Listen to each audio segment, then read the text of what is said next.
Charge sheet witness ಆಗಿ ಹಾಕಿದ್ದಾರೆ. ಬರೀ ನನ್ನ ತಮ್ಮನ್ ಕೊಂದಿದ್ದಾರೆ, ಇನ್ವೆಸ್ಟಿಗೇಷನ್ ಮಾಡಿ ಅಂತ ಹೇಳಿದ್ರೆ ಸಾಕು. ಇನ್ನೂ ಎಕ್ಸ್ಟ್ರಾ ಹೇಳಬೇಕು.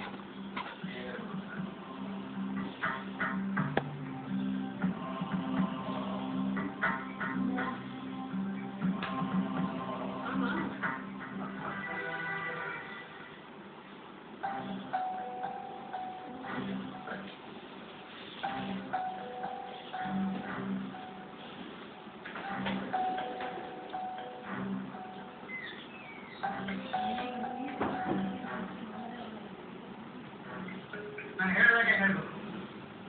ಸತ್ಯವನ್ನೇ ಹೇಳ್ತೇನೆ. ಸತ್ಯವನ್ನೇ ಬೇರೆ ಏನೋ ಹೇಳುವುದಿಲ್ಲ. ಸತ್ಯವನ್ನು ಬಿಟ್ಟು ಬೇರೆ ಏನೋ ಹೇಳುವುದಿಲ್ಲ. ನಾನು ಹೇಳುವುದಿಲ್ಲ ಸತ್ಯ. ನಾನು ಹೇಳುವುದಿಲ್ಲ ಸತ್ಯ.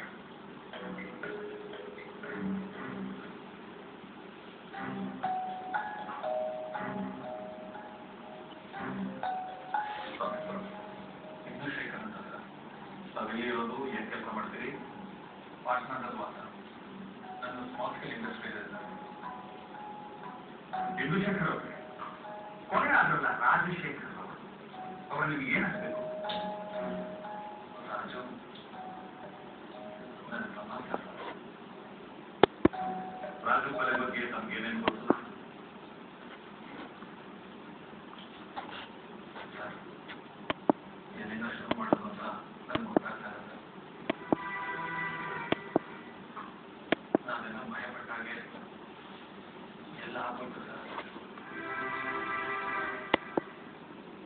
ಆ ಹುಡುಗಿ ಪ್ರಜ್ಞೆನ ನನ್ನ ತಮ್ಮ ಮದುವೆ ಮಾಡ್ಕೊಂತೀನಿ ಅಂತ ಹೇಳಿದಾಗ ನನ್ನ ತಾಯಿ ಬೇಡ ಅಂತ ಹೇಳಿದ್ರು. ಆಗ ನನ್ನ ತಾಯಿ ಬಗ್ಗಿದ್ರು. ದೊಡ್ಡವ್ರ ಸವಾಸ ಮಾಡಬೇಡ, ದೊಡ್ಡವ್ರ ಸವಾಸ ಮಾಡಿದ್ರೆ ಆಗೋಗುತ್ತೆ ಅಂತ ಹೇಳಿದ್ರು. ನನ್ನ ತಮ್ಮ ಪ್ರಜ್ಞೆನ ಕಂಡ್ರೆ ನನ್ನ ಪಂಚ ಪ್ರಾಣ ಅಂತ ಹೇಳಿ ಹಠ ಮಾಡಿ ಅವಳನ್ನ ಮದುವೆ ಮಾಡ್ಕೊಂಡು ಬಂದ್ಬಿಡ. ಏನು ಇಲ್ಲಿ ಬಂದ್ಬಿಡ್ತು. ಸಾಯೋ ಭಯ ಬಂದ್ಬಿಟ್ಟಿತ್ತು ಸರ್ ನನ್ನ ತಮ್ಮನಿಗೆ. ಆ ದೇಶಪಾಂಡೆನೆ ನನ್ನ ತಮ್ಮನ ಕೊಲೆ ಮಾಡಿದ್ದು.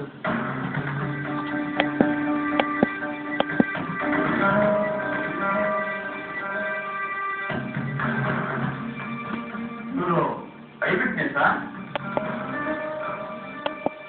ಇಲ್ಲಲ್ವಾ? ಮತ್ತೆ ನೀವು ನೋಡಿದ್ದೀರಲ್ಲಿ ದೇಶಪಾಂಡೆ ಅವರು ಕೊಲೆ ಮಾಡಿರೋದನ್ನ? ಹೇಳ್ರಿ. ಇಲ್ಲ ಸರ್, ನಡೆದಿರೋದನ್ನ ನೋಡಿದ್ರೆ ಹಾಗೆ ಮಾಡ್ಬೋದು. Explain mister Patil. ಎಷ್ಟು ನೋಡಿ ಇಂದುಶೇಖರ್, ನೀವು ಕಣ್ಣಾರೆ ಏನನ್ನ ಕಂಡಿರ್ತೀರೋ, ನಿಮ್ದು ಖುದ್ದಾಗಿ ಏನು ಗೊತ್ತಿದೆಯೋ ಅದನ್ನು ಮಾತ್ರ ಇಲ್ಲಿ ಹೇಳಬೇಕು. ಕೆಲ್ಸಕ್ಕೆಲ್ಲ ಮಾಡಬಾರದು. ಕೊಲೆ ಬಗ್ಗೆ ನಿಮಗೆ ಏನು ಗೊತ್ತಿದೆಯೋ ಅದನ್ನು ಮಾತ್ರ ಹೇಳಿ. ಓಕೆ? ಈಗ ದೇಶಪಾಂಡೆ ಸಾಹೇಬರಿಗೆ ನಿಮ್ಮ ತಮ್ಮನ ಬಗ್ಗೆ ಯಾವ ತರಹದ ಭಾವನೆ ಇತ್ತು ಹೇಳಿ. ತುಂಬಾ ದ್ವೇಷಿಸ್ತಾ ಇದ್ರು ಸರ್. ದೇಶಪಾಂಡೆ ಅವರಿಗೆ ನಿಮ್ಮ ತಮ್ಮ ರಾಜು ಮೇಲೆ ಯಾಕೆ ಅಷ್ಟು ದ್ವೇಷ ಇತ್ತು? ದೇಶಪಾಂಡೆ ಅವರಿಗೆ ನಮ್ಮ ರಾಜು ಅವ್ರ ಮಗಳು ಪ್ರಜ್ಞೆನ ಮದುವೆ ಮಾಡ್ಕೊಳ್ಳೋದು ಇಷ್ಟ ಆಗಲಿಲ್ಲ. ನಾವು ಬಡವರು. ದೇಶಪಾಂಡೆ ಅವರಿಗೆ ಅವ್ರ ಮಗಳನ್ನ ಯಾರೋ ಶ್ರೀಮಂತರ ಕೊಟ್ಟು ಮದುವೆ ಮಾಡಬೇಕು ಅಂತ ಇಷ್ಟ ಆಯ್ತು. ಆದ್ರೆ ಅವ್ರ ಮಗಳು ಪ್ರಜ್ಞಾ ನನ್ನ ತಮ್ಮ ಹಿಂದೆ ಬಿದ್ದಿದ್ದು. ನನ್ನ ತಮ್ಮನ ಒಳ್ಳೆ ಇಷ್ಟಪಟ್ಟಿದ್ದ. ನಾನು ಎಷ್ಟು ಹೇಳಿದ್ರು ಕೇಳಿಲ್ಲ. ಒಂದಿನ ಅವರಿಬ್ರು ಸಬ್ ರಿಜಿಸ್ಟರ್ ಆಫೀಸಲ್ಲಿ ಮದುವೆ ಮಾಡ್ಕೊಂಡ್ರು. ಅಲ್ಲಿ ನಾನು ಹೋಗಿದ್ದೆ. ತಮ್ಮ ಅಲ್ವಾ ಸರ್? ಅಲ್ಲಿ ದೇಶಪಾಂಡೆ ಅವರು ಬಂದಿರಲಿಲ್ಲ. ಮದುವೆ ಆದ್ಮೇಲೆ ಅವರಿಬ್ರು ಪಾಟ್ನಾಗ್ ಬಂದರು. ನಾನು ರಾಜುನ ನನ್ನ ಫ್ಯಾಕ್ಟ್ರಿಲಿ ಕೆಲಸ ಸೇರಿಸ್ಕೊಂಡೆ.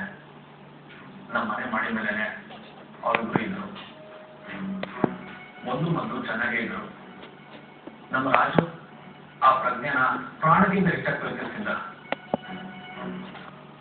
ಆದ್ರೆ ಸುಮಾರು 6 ತಿಂಗಳಾದ್ಮೇಲೆ ಪ್ರಜ್ಞಾ ಗೌರಿ ಹಬ್ಬಕ್ಕೆ ತವ್ರ ಮನೆಗೆ ಹೋಗಿ ಬರ್ತೀನಿ ಅಂತ ಹೋದ್ಲು. ವಾಪಸ್ ಬಂದ್ಮೇಲೆ ಪೂರ್ತಿ ಬಂದಾಗಿದ್ರು ಸರ್. ಮನೆಗೆ ಬಂದಿದ್ರಂತೆ.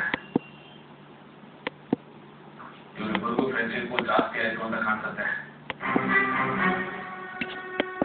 ದಿನ ನನ್ನ ತಮ್ಮನ ಜೊತೆ ಕಾರಣ ಇಲ್ಲ ಗಲಾಟೆ ಮಾಡ್ತಿದ್ರು ಸರ್. ಡೈವರ್ಸ್ ಕೊಟ್ಬಿಡು, ನಾನು ಧ್ರುವಕುಮಾರ್ ಮದುವೆ ಮಾಡ್ಕೊಂಡಿಲ್ಲ ಅಂತ ಗಲಾಟೆ ಮಾಡ್ತಿದ್ರು. ಆ ಡಾಕ್ಟರ್ ಧ್ರುವಕುಮಾರ್ ಅನ್ನೋರು ಪ್ರಜ್ಞಾ ನೋಡ್ಕೊಂಡು ಪಾಟ್ನವರೆಗೂ ನಮ್ಮ ಮನೆಗೆ ಬಂದಿದ್ರು. ಪ್ರಜ್ಞೆ ಜೊತೆ ಸುತ್ತಾಡೋರು. ಈ ರೀತಿಯಲ್ಲಿ ಅವ್ರ ಜೊತೆ ಸುತ್ತಾಡೋದು ಬೇಡ ಅಂತ ನಾನು ಪ್ರಜ್ಞೆಗೆ ಬುದ್ಧಿ ಹೇಳಿದೆ. ಆದ್ರೆ ಅವ್ರು ಕೇಳಲಿಲ್ಲ. ಇದೇ ವಿಷಯಕ್ಕೆ ರಾಜು ಒಳಗೂ ತುಂಬಾ ಗಲಾಟೆ ಆಗ್ತಿತ್ತು. ರಾಜು ಒಳಗೆ ಹೊಡಿತಿದ್ದ.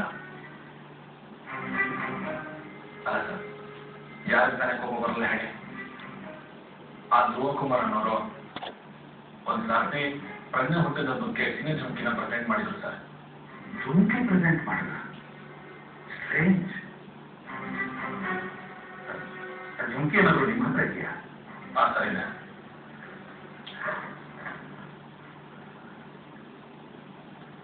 ಅಂದ್ರೆ ಧ್ರುವಕುಮಾರ್ ಅವರು ಪ್ರಜ್ಞಾಗೆ ಪ್ರೆಸೆಂಟ್ ಮಾಡಿದ ಈ ಜುಮ್ಕಿ ನಿಮ್ಮ ಹತ್ರ ಹೇಗೆ ಬಂತು?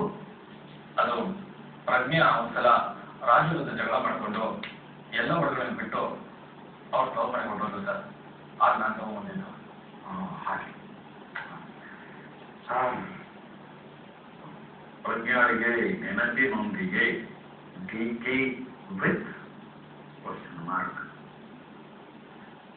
ಡಿಕೆ ಅಂದ್ರೆ ಧ್ರುವಕುಮಾರ್ ಅಂತ.